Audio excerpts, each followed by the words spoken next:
Going somewhere? We don't want no trouble.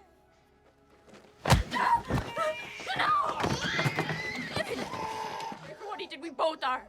She's a beauty, your wife. Did she not tell you? She loves it too. Get your hands off her! No! No! I'm sorry!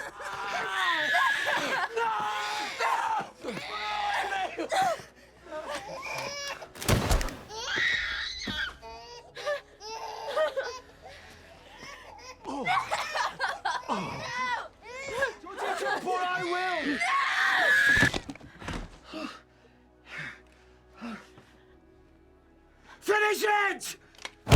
In the rugged, unforgiving wilderness of 1825 Tasmania, a young Irish convict named Clare lives with her husband Aidan and their small child inside a British military settlement, serving out the last of her sentence and singing so beautifully that everyone in the outpost calls her the Nightingale. Her voice is her one soft edge in a world made of stone and chain, and every note she sings is a note counted toward her freedom papers, toward the day her family can finally walk away from the men who own her time. She has been patient, she has been obedient, and she has endured. What she does not yet know is that the officer holding her freedom in his hand has no intention of ever letting her go.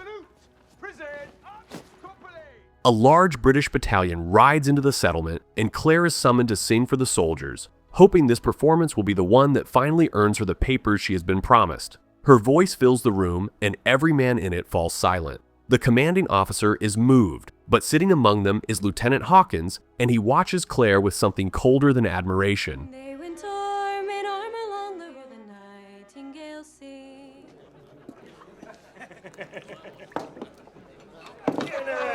When the singing ends, Hawkins calls Clare to his quarters alone. He reminds her how much he has done for her, how every arrangement for her release has passed through his hands, and that in return he expects gratitude. Clare knows exactly what he means and tries to look past it. When he demands she sleep with him and she refuses, his face changes. No woman refuses him. Ungrateful! I decide when you leave and when you stay.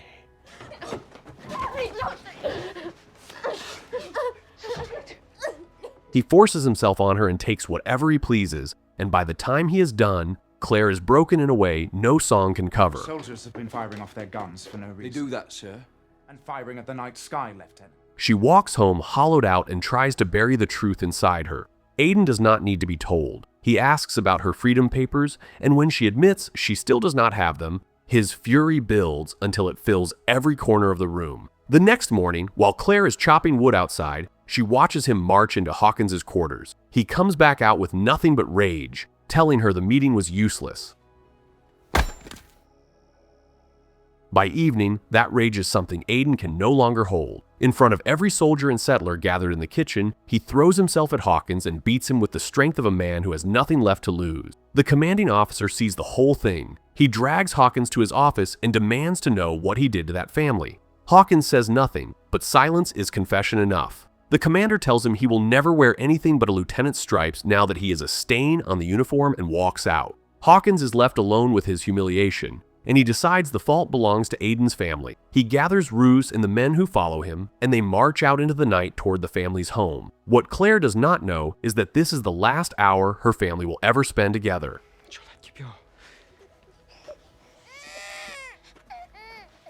The soldiers force their way inside. Two of them pin Aidan while Hawkins drags Clare down in front of him, and Aidan is made to watch every second of it while he screams and begs for anyone in the world to stop it. When Hawkins is finished, he puts a bullet through Aidan and tells his men they can take their turn with her. One of them holds her crying child, and moments later, that child is silenced too. When the third soldier steps forward, Hawkins orders him to end her. She will only bring trouble if she lives. But the man cannot pull the trigger. Instead, he strikes her hard across the head and leaves her for dead as they flee into the dark.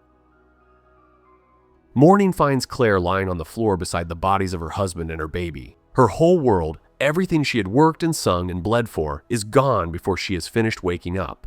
She carries the small body of her child straight through the settlement to the commander and lays every detail at his feet. He listens. Then he tells her he cannot open an investigation, that the truth would destroy the reputation of the company. What is a woman supposed to do when the only law available closes its door in her face? Go to hell! Clare walks out of that office knowing she is alone with this. She searches for Hawkins and learns he has already ridden north to chase the very promotion he was told he would never have. Her neighbors beg her to stay, to let the dead be buried and to save herself. Claire does not hear a word of it. She asks them to bury Aidan and the baby, mounts her horse, and rides out into a wilderness she does not know. To cross that country, she needs a guide, and she finds an Aboriginal tracker named Billy. She tells him what she needs, the exact trail Hawkins and his men have taken, and though the fear sits plain on his face, he agrees to ride with her. He has his own reasons to want white soldiers followed, though Claire does not know them yet. Elsewhere, Hawkins pushes his party north through the bush. Iago, one of the men who rode with him that night, has finally understood what they did. He tells Hawkins he is afraid of the gallows, that if word of it ever reaches the government, the rope is waiting for all of them. Hawkins waves it off. No one, he says, will ever touch a hair on their heads, and the whole matter will simply blow over.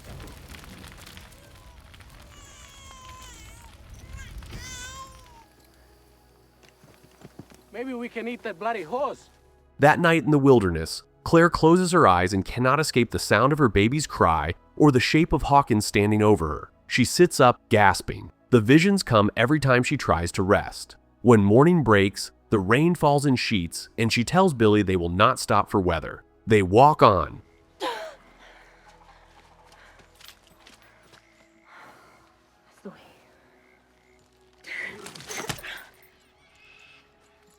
Somewhere in the bush, Rue spots an Aboriginal woman with her small child and drags her back to camp, leaving the child alone in the tree. Hawkins tells Rue to tie her to a post. He is already deciding what to do with her. Shut it!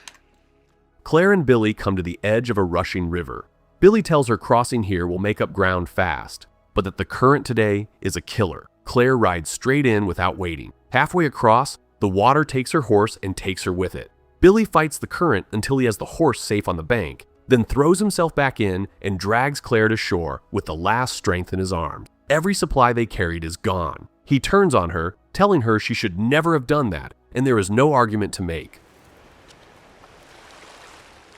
Hungry and empty-handed, they push on until they find a settlement and try to steal food from an outlying house. The homeowner catches them mid-theft and opens fire, chasing them off with bullets snapping at their heels. They run until the forest swallows them and make a rough camp in the trees.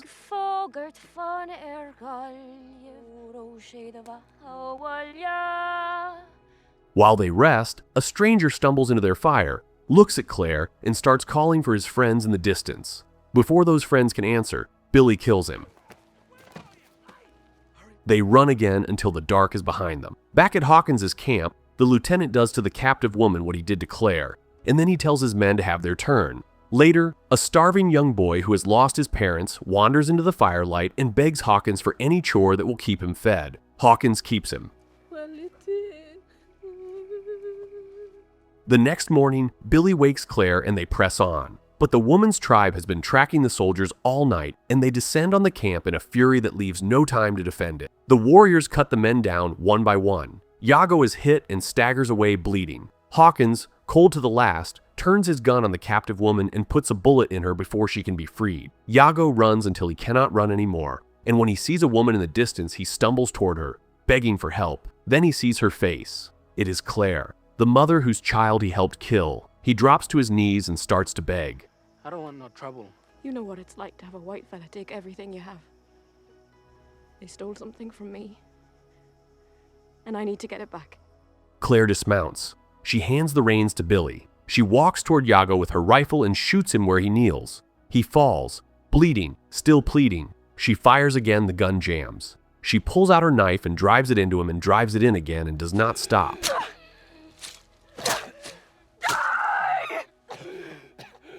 And when he is finally dead, she picks up her jammed rifle and beats him with it until there is nothing left of him to punish. Years of British rule had pressed Claire into obedience. One night was all it took to bring the killer in her out.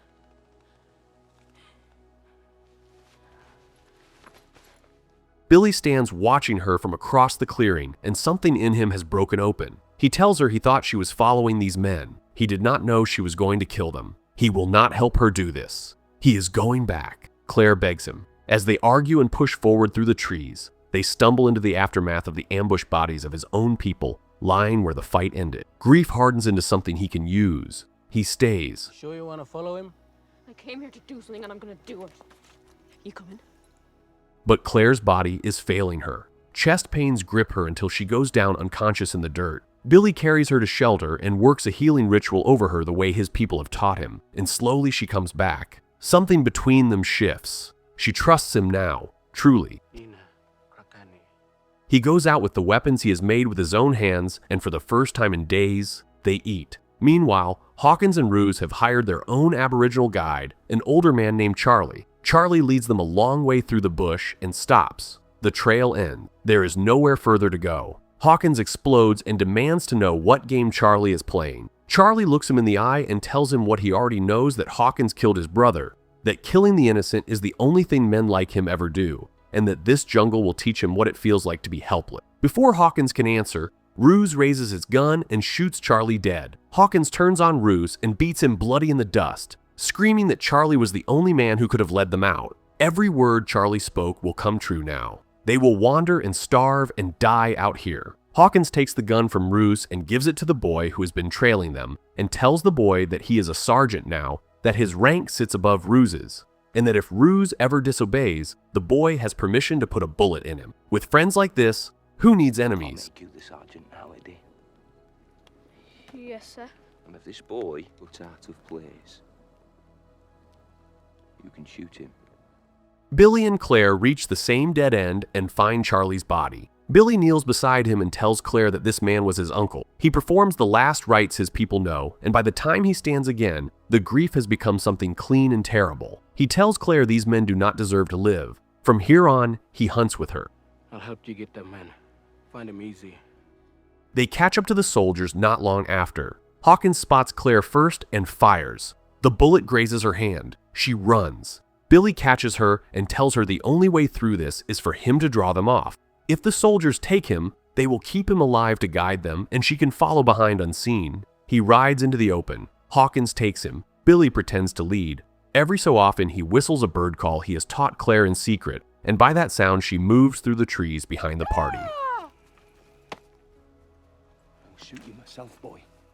Then Hawkins spots her again, and again the guns come up, and Claire has to run for her life into a country she cannot read. She wanders alone through the whole of that night, and every sound in the bush becomes the sound of her baby's last cry and her husband's last breath. She understands now, in a way she did not before, that these sounds will never leave her while Hawkins is still alive. When morning comes, she meets two travelers on a road who tell her it runs straight to the city. That is where Hawkins has gone.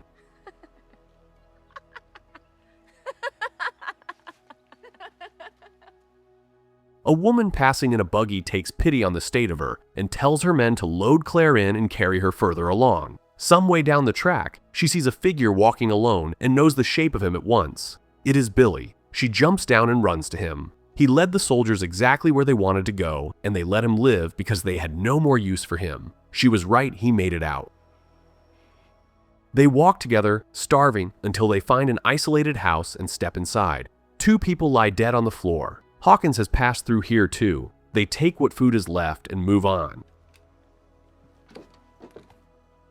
As they draw closer to town, Claire sees armed black men riding beside white settlers as though they were dogs on a chain, and she understands what will happen if the wrong pair of eyes sees a white woman walking freely with a black man. She hands Billy a gun and tells him to play the part of her slave. It is a mask that keeps him alive. Your bone box.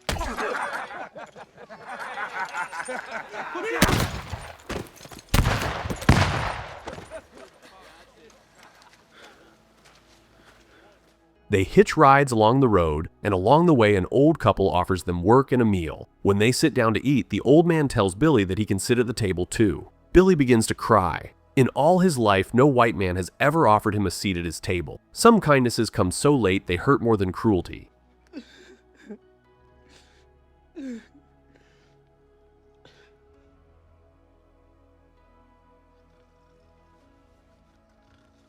By the next morning, they reach the city. Claire spots Hawkins almost at once, and Hawkins spots her back. He turns to the senior officers around him and announces loudly that a dangerous woman is loose in the town, one who tried to kill British soldiers, and that they should arrest her on sight. He is hoping she will run. Claire tells Billy to stay outside. She walks into the officers' club alone and lays every accusation at Hawkins' feet in front of every man of rank in that room. Hawkins denies all of it. They argue. When Clare will not back down, he strikes her across the face and sneers, "Didn't your mommy love you?" And Clare, standing there bleeding, does the one thing left to her. She sings. She sings the song she has always sung, and inside that song is her whole story, and every man in the room hears it and understands exactly what Hawkins did. And then, because corruption always outlives truth, they do nothing. Clare walks out into the street.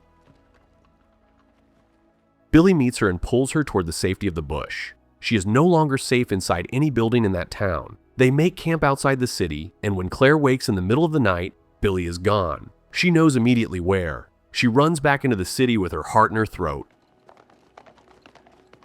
When she reaches the lodging where Hawkins is staying, Billy has already painted his face and body in the marks of his people. He storms into Hawkins' room and drives his weapon straight into the lieutenant's chest, and Hawkins dies where he stands. But Ruse is in the next room and he steps out and fires. Billy is hit hard. He fights through the wound and in the last of his strength kills Ruse before he can pull the trigger again. Clare's revenge is complete, but Billy is dying and he knows it. He tells her he cannot die inside these walls. He has to die by the sea where his ancestors lived. She takes his weight against her shoulder and walks him out of that settlement and does not stop until they hear the ocean. She lowers him to the sand at the edge of the water, and he sits there bleeding as the waves come in. He has avenged his uncle. He has helped a mother avenge her family. He has done everything he needed to do in this world. After a while, quietly and without struggle, Billy lets go.